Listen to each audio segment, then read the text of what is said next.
6 വർഷമായി. അപ്പൊ എൻ്റെ അടുത്ത് എത്തിപ്പെട്ട നല്ല രസമാണ്. വേറൊരു ടീമിന് വേണ്ടിയിട്ട് അറിഞ്ഞില്ല ഓഫീസിലേക്ക് ഓട്ടം വന്നതാണ്. അറിഞ്ഞില്ല ഓഫീസിലേക്ക് ഓട്ടം വന്നതാണ്. പറഞ്ഞില്ല ഓഫീസ് വന്നു. ഞാൻ പുറത്തിറങ്ങിയ സമയത്ത് അവനെ കണ്ടു. ഓട്ടോറിക്ഷ ഡ്രൈവറാണ്, ഉള്ളിൽ കയറിയിട്ടൊന്നുമില്ല. അപ്പൊ കണ്ട സമയത്ത് ഇങ്ങനെ കേൾക്കണല്ലോ. ഒന്ന് വന്ന് സലാം പറഞ്ഞ പരിചയപ്പെട്ട് എവിടെ സ്ഥലം എന്ന് ചോദിച്ചു. ഞാന് ഓന് ഫുഡ് കഴിച്ചോന്ന് ചോദിച്ചു. അവിടെ വരുന്നവരൊക്കെ ഭക്ഷണം കഴിച്ചു പോകണം, അതൊന്നും നിർബന്ധം. നോമ്പില്ലേ, എന്നാ ഭക്ഷണം കഴിച്ചു പോകണം. അവിടെ വരുന്നവരൊക്കെ ഭക്ഷണം കഴിച്ചു പോകും, ഭക്ഷണം കൊണ്ടുപോകും. സുഖമില്ലാത്തവർക്കൊക്കെ ഭയങ്കര സന്തോഷമാണ്. ഭക്ഷണം കഴിച്ചു.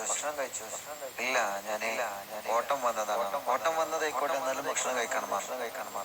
അവന് ക്യാഷ് വേണം. ക്യാഷ് ഒന്നും വേണ്ട, ഭക്ഷണം കഴിച്ചു പോകണം. ക്യാഷ് ഒന്നും വേണ്ട, ഭക്ഷണം കഴിച്ച് എന്തായാലും അവനെ ഭക്ഷണം കഴിച്ചു പോണ സമയത്ത് ഉസ്താദിനെ ഒന്നുകൂടി കാണുന്നൊരാഗ്രഹം.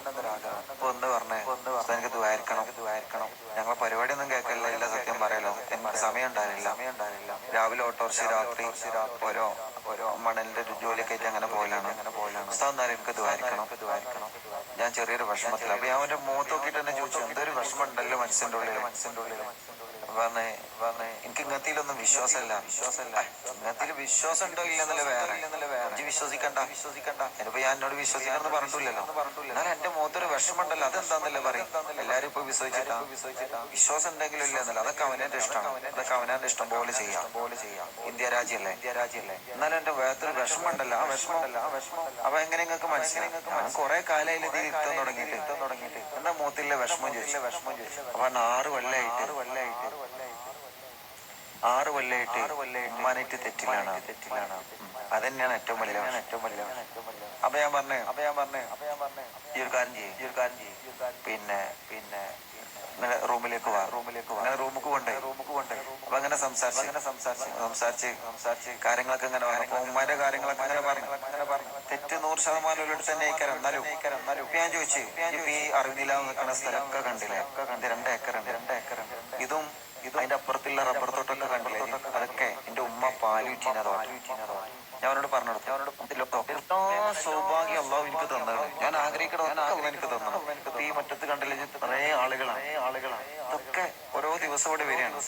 പക്ഷെ എനിക്കൊരു സൗഭാഗ്യമല്ല, എനിക്കില്ല ഒരു ഭാഗ്യം എനിക്കില്ല. അപ്പൊ എന്താ, എനിക്കെന്റെ ഉമ്മല്ല മോനെ. ഞാൻ ഇന്നും ഓഫീസിൽ വരുന്നത് ഉമ്മാന്റെ കബറിന് വേണ്ട. ഇന്ന് ഓഫീസിൽ നിന്ന് ഞാൻ വീട്ടിൽ പോണതിന്റെ ഉമ്മാന്റെ കബറിന് വന്നിട്ട്. അതുകൊണ്ട് എനിക്കെന്റെ ഉമ്മ ഇല്ലാത്തൊരു സങ്കടം എപ്പോഴും അനുഭവിച്ചുകൊണ്ടിരിക്കുകയാണ്.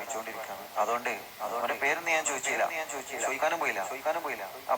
അപ്പൊ മോനൊരു കാര്യം ചെയ്യും. അതൊരു സൗഭാഗ്യമാണ്. ഞാൻ അള്ളാഹു എനിക്ക് കുറെ നിയമത്ത് എന്തെങ്കിലും എനിക്ക് ഉമ്മല്ലാത്ത സങ്കടം ഞാൻ എപ്പോഴും അനുഭവിച്ചുകൊണ്ടിരിക്കുകയാണ്. ഉള്ളിന്റെ ഉള്ളിൽ ഞാൻ അനുഭവിച്ചുകൊണ്ടിരിക്കുകയാണ്. ആടുമോനെ കണ്ണടീനിന് മുമ്പ് മോൻ ഉമ്മാന്റെ അടുത്തേക്ക് പോയി. അത് കേട്ടപ്പോ അത് കേട്ടപ്പോ കരഞ്ഞു. എന്നിട്ട് ഞാൻ ഒരു ചരിത്രം പറഞ്ഞു. എന്താ ചരിത്രം?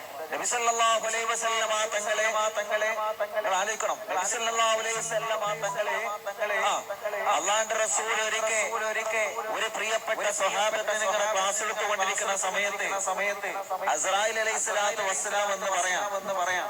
അസ്രായിൽ അലൈഹിസ്സലാത്തു വസ്സലാം എന്ന് പറഞ്ഞു, നബിയെ നിങ്ങളെ സദസ്സിലുള്ള ഒരാളെ ചൂണ്ടിക്കാണിച്ചു കൊടുത്തു. ഒരു ഉദാഹരണം പറയാം. ഒരു നീല ഷർട്ട് ഇട്ട ഒരാളെ. ഞാനേ നീല ഷർട്ട് ഇട്ടണമെങ്കിൽ ബേജാറാവണ്ട കേട്ടോ. ആജി നീല ഷർട്ട് അല്ലേ? ഏതാ കളർ? നീലക്ക് എന്താ പറയാ? പച്ച. നീല കളർ. അപ്പൊ നീല കളറിട്ട ഒരാള് ആ നീല കളറിട്ട ഒരു വസ്ത്രം ധരിച്ച ആളെ ചൂണ്ടിയിട്ട് നബി സ്വല്ലല്ലാഹു അലൈഹി വസല്ലം തങ്ങൾ പറഞ്ഞ്, നബി തങ്ങളോട് അസ്രായിൽ പറഞ്ഞു, നബിയെ അവര് നാളെ മരിക്കാനുള്ള ആളാണ്. അവര് നാളെ മരണപ്പെടാനുള്ള ആളാണ്. ഞാൻ ഈ കൂട്ടുകാരൻ ആ ചരിത്രം പറഞ്ഞു. എനിക്ക് ഓന്റെ പേരും അറിയില്ല, ഓന്റെ നാടും അറിയില്ല, ഒന്നും അറിയില്ല. ഞാൻ ചോദിക്കാനും പോയിട്ടില്ല. ഞാൻ ഓനോട് ഓട്ടം വന്ന സമയത്ത് അവിടെ എല്ലാവർക്കും ഭക്ഷണമുണ്ട്. ഓട്ടോറിക്ഷക്കാർക്കുണ്ട്, അവിടെ വരുന്ന ആളുകൾക്കുണ്ട്, അതിലൂടെ പോകുന്ന ആളുകൾക്കുണ്ട്. ഒരു ദിവസം നല്ല രസമാണ്. 150-100 ആളുകൾ ഒരു ദിവസം അവിടെ നിന്ന് ഭക്ഷണം കഴിച്ചു പോവാണ്. ഭയങ്കര സന്തോഷമാണ് അത് ആലോചിക്കുമ്പോൾ. വേറെ ഒന്നുമില്ല. നിസ്കാരം നോമ്പ് അതൊക്കെ ഒരു കഥയിക്കാരം. പക്ഷെ ഇത് വലിയൊരു ഗുണമായിട്ടുണ്ടാവും. ഇവര് വന്ന് ചോറും അൽഹംദുലില്ലാഹ് പോയല്ലോ, അത് വലിയൊരു ഗുണമായിക്കാരം. അത് അവിടെ വരുന്നവർക്ക് അറിയാം. അൽഹംദുലില്ലാഹ്. അപ്പൊ ആ ചെറുപ്പക്കാരനോട് പറഞ്ഞ മോനെ, നബി സല്ലല്ലാഹു അലൈഹി വസല്ലം തങ്ങളുടെ സദസ്സിൽ ഒരു ചെറുപ്പക്കാരനെ ചൂണ്ടിയിട്ട് അസ്രായീൽ പറഞ്ഞു, നബിയേ നാളെ അവൻ മരണപ്പെട്ടു പോകും.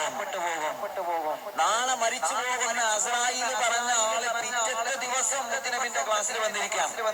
പിറ്റത്തെ ദിവസം മുത്തുനബിന്റെ ക്ലാസ്സിൽ വന്നിരിക്കുക. അപ്പോ അസ്രായിലിനോട് നബി സല്ലല്ലാഹു അലൈഹി വസല്ലം ചോദിച്ചു, അല്ല ഇസ്രായേലേ, നിങ്ങളല്ലേ പറഞ്ഞത് ഇന്നലെ ഈ ക്ലാസ്സിൽ പങ്കെടുത്ത ആ ചെറുപ്പക്കാരൻ ഇന്നലെ രാത്രി മരിക്കുന്നു നിങ്ങളല്ലേ പറഞ്ഞത്?